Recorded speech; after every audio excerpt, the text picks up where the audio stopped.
maglilingkod sa iyo. Maraming salamat sa iyo, Diyos. Akong napili mo sa mundo.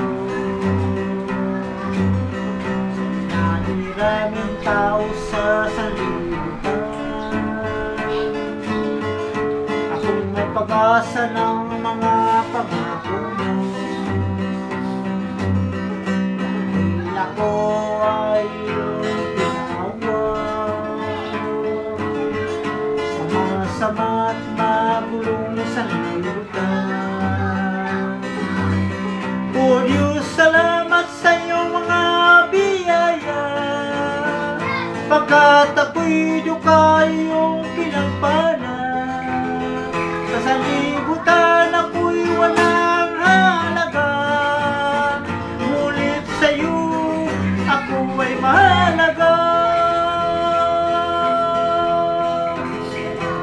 Natan ko ang aking karapatan. Pagkat ito'y kalumong lamang sa akin. Kaya mo'y mabatid sa aking kaligtasan. Makamit ko lang ang buhay na walang hanggan. O Diyos, salamat sa iyong mga biyaya. Pagkat ako